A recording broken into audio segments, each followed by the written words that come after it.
औज़ुबिल्लाहि मिनश्शैतानिर्रजीम बिस्मिल्लाहिर्रहमानिर्रहीम। अस्सलामु अलैकुम वरहमतुल्लाहि वबरकातुहू। हकीम मोहम्मद अल्ताफ़ मुस्तनिद गवर्नमेंट तिबिया कॉलेज बहावलपुर। नाज़रीन, अल्लाह पाक के करम से आप सब खैरियत से होंगे। आज का जो मेरा मौजू है वो है फीमेल के हवाले से। वो फीमेल जिनको यूट्रस में या बच्चा दानी में दर्द होता है या सोजिश है या दौरान मुबाशरत दर्द महसूस होना, रहम में कमज़ोरी बहुत ज़्यादा आ जाना, ये आज का ये मेरा मौजू है।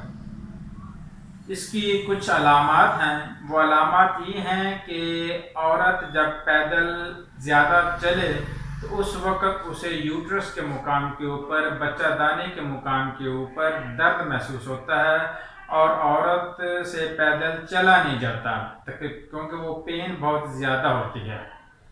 अगर बैरूनी तौर पे अगर वहाँ पे पानी भी लगे तो वहाँ पे जलन महसूस होती है, क्योंकि अंदर सोजिश होने की वजह से जब अगर औरत अपने खामद के नज़दीक जाती है तो उस वक़्त उसे दर्द भी होता है और जलन भी होती है। ये है अलामात इस बीमारी की, यानी कि पैदल चलने से भी औरत को तकलीफ़ महसूस होती है और ये बहुत ज़्यादा यानी कि तकलीफ़ देने वाली बात होती है, क्योंकि औरत से पैदल भी नहीं चला जाता। इंशाल्लाह ये जो मैं आपको चंद चीज़ें बता रहा हूँ, इसके इस्तेमाल से इंशाल्लाह ये मसले मसाइल, ये रहम के अंदर वरम और सोजिश, ये इंशाल्लाह ठीक हो जाएगा। जो है ना, सिर्फ 3 से 4 चीज़ें हैं। ये आपको किचन से ही मिल सकती हैं या बाहर से भी मंगवा सकती हैं। तो ये बना के इस्तेमाल करें, इंशाल्लाह आपको 100% और बेहतरीन रिज़ल्ट मिलेगा। इसमें एक मुलट्ठी 50 ग्राम, बादियान 50 ग्राम, हल्दी 50 ग्राम और चौथी जो चीज़ है वो है रेमन खताई, ये लेनी है 150 ग्राम। यानी कि ये टोटल 4 चीज़ें हैं, मुलट्ठी, बादियान और हल्दी। ये 3 चीज़ें आपने लेनी है 50-50 ग्राम। चौथी चीज़ है रेमन खताई। रेमन खताई आपने लेनी है 150 ग्राम। इसको अक्सीर वरम के नाम से भी मैं अपने मतब के ऊपर बना के इस्तेमाल करवाता हूँ। मुझे तो 100% रिज़ल्ट मिलता है इस बीमारी के हवाले से।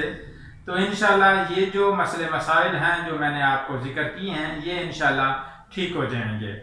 इन तमाम अदविया का आप सफ़ूफ़ तैयार करें। सफ़ूफ़ तैयार करने के बाद 1 ग्राम दवाई की जो मिकदार खुराक है वो 1 ग्राम है, सुबह दोपहर शाम ताज़े पानी के साथ।